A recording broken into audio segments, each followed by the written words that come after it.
आज झारखंड, बंगाल और बिहार की राजनीतिक सरगर्मी पर चर्चा करते हैं। आप इसे भविष्यवाणी भी मान सकते हैं। नमस्कार, मैं राजीव रंजन कुशवाहा।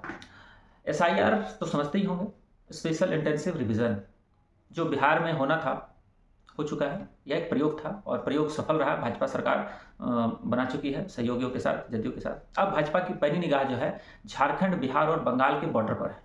अभी अमित शाह पूर्णिया गए थे, आपने देखा उन्होंने क्या बयान दिया।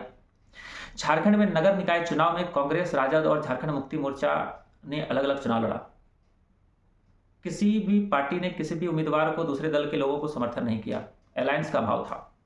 अब आप समझ लीजिए कि आने वाले दिनों में झारखंड में राजनीतिक स्थिति क्या होगी, इसका आप अंदाजा लगा सकते हैं। कुछ दिन पहले मुख्यमंत्री हेमंत सोरेन नरेंद्र मोदी से जाकर के मिले थे। संभावना यह है कि राजद और कांग्रेस के विधायक झारखंड मुक्ति मोर्चा में शामिल हो जाए, ताकि झारखंड मुक्ति मोर्चा अकेले दम पर सरकार बना ले। अब दूसरी संभावना एक और है कि भाजपा और झारखंड मुक्ति मोर्चा का नया गठबंधन देखने को मिले। बेशक इससे झामुमो को फायदा होगा, कह सकते हैं झारखंड को भी बेनिफिट मिल सकता है, क्योंकि बहुत सारी योजनाएं लटकी हुई हैं, बहुत सारे फंड लटके हुए हैं और इसका फायदा कल्पना सोरेन को मिल सकता है कि वो केंद्रीय मंत्री बन सकती है। झारखंड का जो केंद्र पर बकाया पैसा है वो रिलीज हो सकता है। बाकी केंद्रीय योजनाओं में झारखंड को प्राथमिकता मिलेगी, ये आप उम्मीद कर सकते हैं। मतलब भाजपा और झामुमो दोनों को फायदा होना है। अब इन दोनों पार्टियों के गठबंधन होने की स्थिति बनती है तो स्वाभाविक है कि झारखंड से सटे बंगाल बॉर्डर को सख्त किया जा सकता है। अमित शाह अपनी गोटी सेट कर रहे हैं, क्योंकि उन्हें अपने तरीके से काम करना, गृह मंत्रालय उनके जिम्मे है, तो स्वाभाविक है कि वो उन चीज़ों पर फोकस कर रहे हैं। एसआईआर बिहार के सीमांचल क्षेत्र में अमित शाह का दौरा, बिहार से घुसपैठियों को बाहर करना, फिर पश्चिम बंगाल चुनाव में सुरक्षा के पुख्ता इंतजाम आदि के लिए उपयोग किए जा सकते हैं। बेशक यह हो सकता है, पश्चिम बंगाल में चुनाव है तो उस मद्देनजर झारखंड, बिहार, बंगाल के बॉर्डर इलाकों को सील किया जा सकता है। अब चलते हैं पश्चिम बंगाल के आगामी चुनावी विश्लेषण पर। क्या हो सकता है पश्चिम बंगाल में? स्वतंत्र वोटिंग में कमी, चुनावी हिंसा, मतगणना में विसंगति, टिकट बंटवारे में छोटी बड़ी गलतियां आदि जो है भाजपा को चुनाव जीतने से रोकती रही। आज तक तो यही होता रहा। बंगला भाषी बंगाल में भाजपा कभी सत्ता में नहीं आ पाई, आप जानते हैं। इसलिए भाजपा ने बंगाल की घेराबंदी बिहार, झारखंड के सीमावर्ती हिस्सों से शुरू की है, क्योंकि उन हिस्सों से तृणमूल कांग्रेस को ज़्यादा वोट मिलते हैं, मुस्लिम बहुल क्षेत्र होने की वजह से।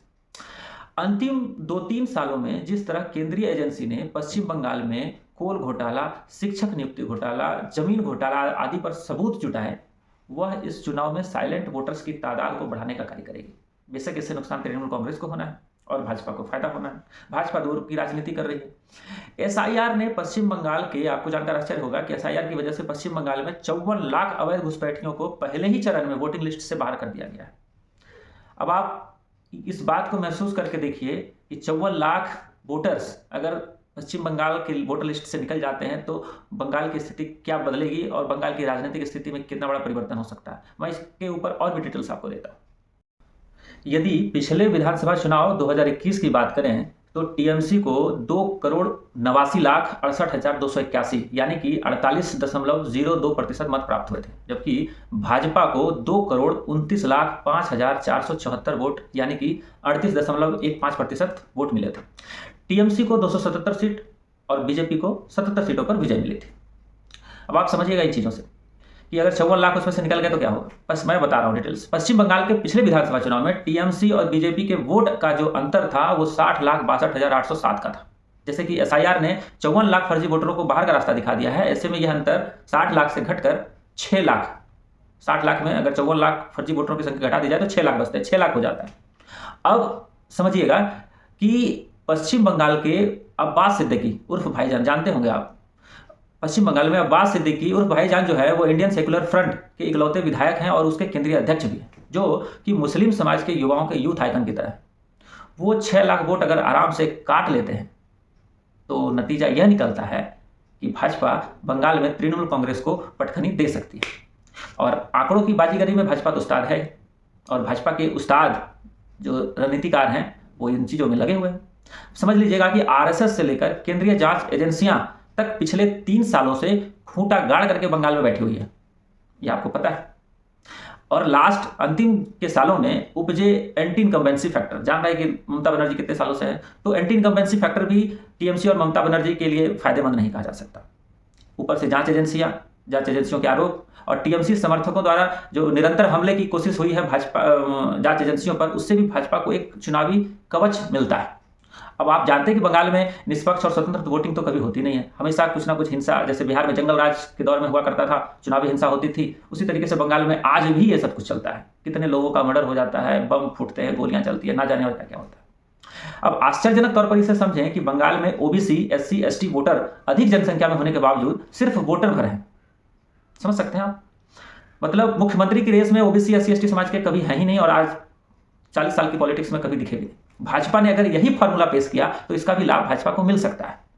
आपको मैं आंकड़ा दे देता हूं कि बंगाल में ओबीसी की संख्या लगभग 35% है, एससी समाज 22% है, एसटी 6% है और मुस्लिम समाज जो है 30% के आसपास है। अब इसमें वोट शिफ्टिंग अगर होता है और वोट शिफ्टिंग अगर देखने को मिलेगा तो बहुत बड़ा प्रभावशाली होगा। और ममता बनर्जी ने पिछले चुनाव में ही ओबीसी आरक्षण का दांव खेला था, लेकिन उसको हाईकोर्ट ने रद्द कर दिया। उन्होंने 77 जातियों को ओबीसी में शामिल करने और उन्हें आरक्षण देने की राजनीति पर ममता बनर्जी अगर फिर से दांव खेलती है तो शायद चुनाव की दिशा मुड़ सकती है और वो भाजपा को नुकसान पहुंचा सकती है। सारा खेल इस बार ओबीसी की राजनीति पर टिका हुआ है और ओबीसी की राजनीति में जो सक्सेस करेगा वो बंगाल को ले जाएगा। तो यह वीडियो आपको कैसा लगा, आप अपनी राय कमेंट में ज़रूर लिखें। साथ ही साथ वीडियो को लाइक करें, कमेंट करें, शेयर करें और चैनल को सब्सक्राइब भी कर लें, फॉलो कर लें। बहुत बहुत धन्यवाद। Thank you.